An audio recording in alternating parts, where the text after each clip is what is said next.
शिव महापुराण शतरुद्र संहितेतील अध्याय 13वा. या अध्यायामध्ये विश्वनराला कसे वरदान प्राप्त झाले त्याचे वर्णन आले आहे. तर हा अध्याय आपण श्रवण करत आहात. ओम नमः शिवाय. श्री गणेशाय नमः. नंदीश्वर म्हणाला, सनत कुमारजी, आता मी तुम्हाला शिवप्रभूंनी विश्वनराच्या घरी गृहपती नावाने जो अवतार घेतला ती कथा सांगत आहे. प्राचीन काळी नर्मदेच्या रमणीय तटावर नरपूर नावाचे एक नगर होते. तेथे शांडिल्य गोत्रात जन्मलेल्या शिवभक्त मुनी राहत असे. त्याचे नाव विश्वानर. तो ब्रह्मचार्याने पालन करणारा, वेद ध्यानात तत्पर, जितेंद्रिय, तेजस्वी आणि पुण्यात्मा होता. त्याने योग्य वेळी एका मुलीशी विवाह केला. तिचे नाव सुचिस्मती. विवाहानंतर तो मुनी अग्निहोत्र, पंचयज्ञ, देव, पितर व अतिथी यांचा सत्कार आदी सत्कर्मे निष्ठेने करत असे. शुचिर्भूत आणि सदाचारी राहून गृहस्थाश्रमातील धर्माचे यथायोग्य पालन करत असे. तो सुखाने संसार करत असे होता. त्याची पत्नीही पतीवर प्रेम असणारी, उत्तम व्रताचे पालन करणारी आणि गृहकर्मामध्ये चतुर होती. एके दिवशी ती म्हणाली, नाथ, तुमच्यासारखा पती मिळाला हे माझे महत्भाग्य. तुमच्या सहवासात मी सर्व आनंदप्रद भोग भोगले आहेत. आता माझ्या मनात बऱ्याच दिवसापासून जी इच्छा आहे ती सांगत आहे, ती पूर्ण करण्याची कृपा करा. तिचे मधुर बोलणे ऐकून विश्वनराला आनंद झाला. तो म्हणाला, प्रिये, शिवप्रभूंच्या कृपेमुळे मला काहीही दुर्लभ नाही. तुला काय हवे ते सांग, मी तुझी इच्छा नक्की पूर्ण करीन. ती म्हणाली, नाथ, तुम्ही मला भगवान शंकरासारखा एक पुत्र द्या. पत्नीची मागणी ऐकून विश्वानर आश्चर्यचकित झाला. तो स्वतःशीच विचार करू लागला, सुचिस्मितीने दुर्लभ वर मागून मला गोंधळात टाकले आहे. हे माझ्याकडे असे काही मागेल याचा मी कधी विचारच केला नव्हता. याची अपेक्षापूर्ती करणे आवाक्याबाहेरचे आहे. पण सर्व समर्थ शिवजीचे पाठीशी असताना आपल्याला चिंता करण्याचे कारण नाही. तेच तिची इच्छा पुरवतील. ज्या अर्थी त्यांनी तिच्या मुखातून हे वदवून घेतले आहे त्या अर्थी त्यांच्या मनात काही वेगळाच विचार असला पाहिजे. विश्वनराने आपल्या पत्नीला सर्व काही तुझ्या मनासारखे होईल असे अभिवचन दिले. त्यानंतर तिची अनुज्ञा घेऊन तो तपश्चर्येसाठी काशी क्षेत्री गेला. त्याने मणिकर्णिकेचे दर्शन घेऊन तेथे स्नान केले. तसेच त्या क्षेत्रातील कुंडे, विहिरी, कूप, सरोवरे आणि आदी तीर्थामध्ये स्नान करून त्यांच्या निकट स्थित असलेल्या विश्वरादी लिंगाचे दर्शन घेतले. काशीतील विनायक, गौरी, कालभैरव यांना नमस्कार करून त्यांचे यथाविधी पूजन केले. मुख्य गणांची स्तुती केली. केशवालाही संतुष्ट केले. त्यानंतर लोकार्कादी 12 आदित्यांचे दर्शन घेऊन त्याने आदराने वंदन केले. सर्व पुण्यतीर्थामध्ये पिंडदान केले. सहस्र भोजनाचे आयोजन करून ब्राह्मणांना व मुनिजनांना संतुष्ट केले.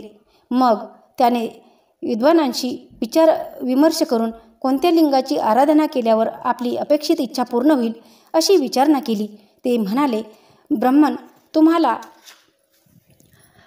रुद्रासारखा पुत्र व्हावा अशी इच्छा आहे, म्हणून तुम्ही वीरेश्वर लिंगाची पूजा करा. आजपर्यंत असंख्य उपासकांनी वीरेश्वराची आराधना करून अपेक्षित सिद्धी प्राप्त केल्या आहेत. हे लिंग काशीमध्ये फारच प्रसिद्ध आहे. जो मनुष्य याची भावभक्तीने वर्षभर पूजा अर्चा करतो त्याचे सर्व मनोरथ पूर्ण होतात. आयुष्य लाभते. पुत्राधिक सुलक्षणी संतती प्राप्त होते. ते ऐकून विश्वनराला मोठे समाधान वाटले. त्याने वीरेश्वर लिंगाची आराधना करण्याचे ठरवले. चंद्रकूपातील जलाने स्नान करून उपासनेचे संकल्प केला. व्रत नियम धारण केले. त्यानंतर तो वीरेश्वर लिंगाची त्रिकाळ अर्चना करत अद्भुत तपश्चर्या करू लागला. पहिला महिना त्याने फक्त दिवसा भोजन केले. दुसऱ्या महिन्यात फक्त रात्री भोजन केले. दुसऱ्या महिन्यात अयाचित व्रत केले. चौथ्या महिन्यात तो निराहार राहिला. 5व्या महिन्यात त्याने पयोव्रत केले. 6व्या महिन्यात त्याने शाकभोजन केले. 7व्या महिन्यात त्याने मुठभर तीळ खाऊन राहिला. 8व्या महिन्यात व्रत पाण्यावर राहिले. 9व्या महिन्यात पंचगव्य घेऊन 10व्या महिन्यात त्याने चांद्रयान व्रत केले. चांद्रयान व्रत म्हणजे शुक्ल पक्षातील प्रतिपदेपासून पौर्णिमेपर्यंत रोज एक घास वाढवत नेणे, पौर्णिमेस 15 घास खाणे, नंतरच्या कृष्ण पक्षात रोज 1 घास कमी कमी खात जाणे, 11व्या महिन्यात तो दर्भाच्या अग्रावरील पाणी पिऊन राहिला, 12व्या महिन्यात वायू भक्षण करून राहिला. अशा प्रकारे त्याने वर्षभर सद्भावाने व्रताचरण केले. 13वा महिना सुरू झाला. एके दिवशी प्रातःकाळी विश्वराने त्रिपथगामिनी गंगेमध्ये स्नान केले. मग तो वीरेश्वर लिंगाची पूजा करण्यासाठी गेला. त्याला लिंगामध्ये 8 वर्षाचा विभूतिभूषित बालक दिसला. त्या नग्न शिशूचे नेत्र विशाल होते, ओठ लाल होते, त्याच्या मस्तकावर पीतवर्ण जटा होत्या, मुखावर सुहास्य झळकत होते, अंगावर शैशवोचित अलंकार होते. तो प्रसन्न चित्ताने श्रीसुक्ताचा पाठ करत होता. त्याच्या दर्शनाने विश्वानराला कृतकृत्य वाटले. निरतिशय आनंदाने त्याच्या अंगावर रोमांच उभी राहिले. त्याने बालकाला वारंवार नमस्कार केला. अभिलाषा पूर्ण करणाऱ्या 8 पदांनी त्याने त्या शिवस्वरूप परमानंदमय शिवजींचे स्तवन केले. विश्वानर म्हणाला, भगवान, तुम्हीच एकमात्र ब्रह्म आहात. नानाविधी रूपगणांनी युक्त असे हे विश्व तुमचेच शिवस्वरूप आहे. सर्वत्र तुम्हीच अधिष्ठित आहात, सर्वत्र तुम्हीच सत्ता चालते. म्हणून मी तुम्हाला शरण आहे. हे शंभू, तुम्हीच सर्वांचे कर्ता आणि हर्ता आहात. एक स्वरूप असूनही नाना रूपांनी व्याप्त आहात. तरीही तुम्ही रूपरहित आहात. म्हणून मी तुमच्याशिवाय अन्य कोणालाही शरण जाऊ शकत नाही. ज्याप्रमाणे दोरीमध्ये सर्प, शिंपल्यामध्ये चांदी आणि मृगजळामध्ये पाण्याचा भास होतो, त्याप्रमाणे ज्यांना जाणून घेतल्यावर हा विश्वप्रपंच मिथ्या प्रतीत होतो, त्या तुम्हाला मी शरण आहे.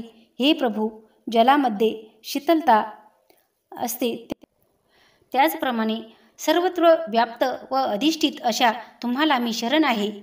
जे कान नसूनही ऐकतात, नाक नसूनही वास घेतात, पाय नसूनही चालत जातात, नेत्र नसूनही सर्व काही पाहतात, जिव्हा नसूनही सर्व रसांचा आस्वाद घेतात, त्या तुमच्या रूपाला कोणीही जाळू शकत नाही.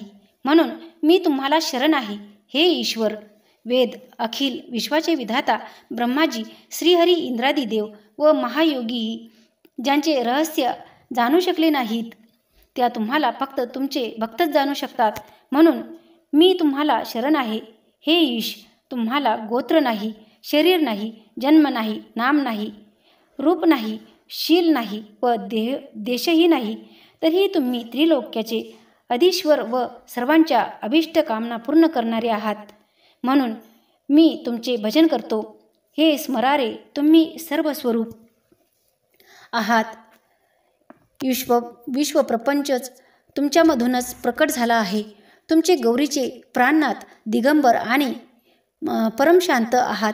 बाल, युवा आणि वृद्धरूप आहात. तुम्ही नाही असे या जगात काहीही नाही. म्हणून मी तुमच्या चरणी नतमस्तक आहे. विश्वानराची स्तुती ऐकून बालरूपधारी परम शिव प्रसन्न झाले. ते म्हणाले, हे ब्राह्मणा, तुझ्या आराधनेने आणि या स्तवनाने मी संतुष्ट झालो आहे. तरी इष्ट वरदान मागून घे. ते ऐकून विश्वानर कृतकृत्य झाला. तो म्हणाला, हे महाप्रभू, तुम्ही